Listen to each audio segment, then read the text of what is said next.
Shabbat Shalom, everyone. Chag Sameach. Again, I'm sorry I can't be there in person, but I hope this makes up for it. So right now we're in the middle of Sukkot, the Festival of Booths, the Festival of the Harvest, this whole 8-day holiday. And this weekend, it closes off with 2 final days. The first final day is Shmini Atzeret, which literally means the 8th day of gathering. And the next day is Simchat Torah. So what is Shmini Atzeret? Shmini Atzeret has kind of an obscure sort of holiday. It's really the 8th day of Sukkot. It's like the final big day of judgment before everything is fully sealed of this Chag, of this holiday season. And then Simchat Torah. We are rejoicing over the Torah. The week after Simchat Torah, we start all over with the Torah. So what does all this have to do with Sukkot? Sukkot, as we learned last week, is Zman Simchatenu, the time of our rejoicing. And so the absolute epitome, the acme of the rejoicing is on Simchat Torah, when we rejoice over our Torah. And rejoicing over the Torah is kind of a funny idea. I don't know how many people pick up a book and kiss it and dance around with a book. But this year, it's kind of a different situation. Usually there's all these big celebrations. People get to meet in person, have a nice party, drink some wine, get a little crazy over the Torah, just be happy and joyous, because that's what we're doing in this season. But this year, it's not really that same situation. Sometimes we might have to be alone, rejoicing over a book by ourselves. And that's okay. But that's just the different version of what Simchat Torah is.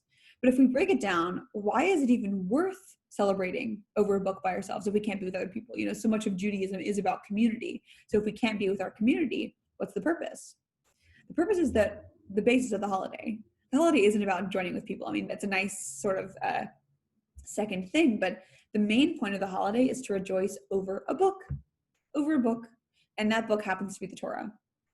The Torah is pretty much our guideline in life. It is the thing that guides us in our choices, in the way we live our life, in the way that we conduct business. So many things are guided by the Torah, and our rejoicing in it really is just sort of an appreciation. It's an expression of gratitude. So that's why we have Simchat Torah. Also, why do we, celebrate it now? So this weekend we read the final parsha of the Torah, Bezot haBerakhah, and then immediately after we read the first section of the first parsha in the Torah, Bereshit, Genesis. So we end the whole Torah and then we start back at the beginning. And what does this represent? This represents the cyclical nature of our Torah and of our Jewish life. Every single year we read the same Torah over and over. We celebrate the same holidays. We mark the same days. We celebrate weddings. We do weddings in the same way. We do bar mitzvahs in the same way. We do Brit Milah, the circumcision ceremony, the same way. We do all these things the same way. And yet each time they're imbued with something different. And that's because we bring our life experience, our existence, wherever we are in life, we bring that to the ceremony, to the parsha, to the wedding, to the Brit Milah. And it's really important to recognize this. And why is it that we're able to bring ourselves, whatever part we are in life, wherever we are, why is it that we're able to bring ourselves to these holidays, to these parshiot, to these ceremonies? It's because the Torah is extremely versatile. I've given this example before, but the Torah is like water. Is there specific water for plants? Is there specific water for flowers? Is there specific water for animals? Is there specific water for a horse versus a dog? No, it's all the same water. And yet the water grows something different in every single individual organism, meaning that the Torah can grow in different ways in every single one of us. An idea that I might see from a single sentence, you might never see. An idea that you might see, I may never see either. We have totally different perspectives. All of our life experience, we bring it to our Torah study, to our holiday learning, to our ceremonies. We bring that part of us to everything that we do in Judaism. We're all pretty equal in that way then. We can all bring our individual experiences, our water, to the Torah. And that just kind of shows how we are all from the same stock. We all came from Adam and Eve, Adam and Chava. We all came from the same God. We were created on the same week of the heavens and the earth. It's incredible. We're included in this. And this is sort of shown to us in the way that the juxtaposition of the last parsha and the first parsha are. So the final line of the final parsha is, before all of the eyes of all of Israel. Le'enai kol Yisrael, the eyes of all of Israel. And then the beginning of the first parsha is Bereshit bara Elokim et hashamayim ve'et haaretz. In the beginning, God created the heavens and the earth.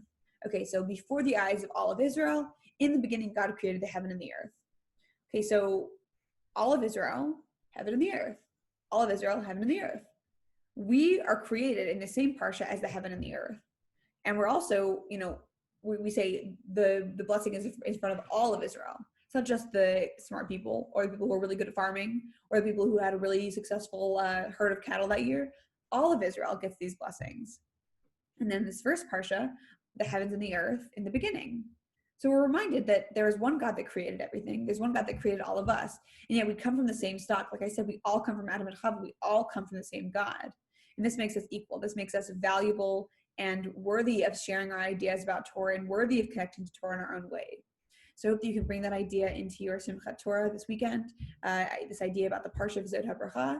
And next week, I look forward to starting over with Bereshit. We're going to start it all over. We're going to bring our individual life experiences to the Parshiot.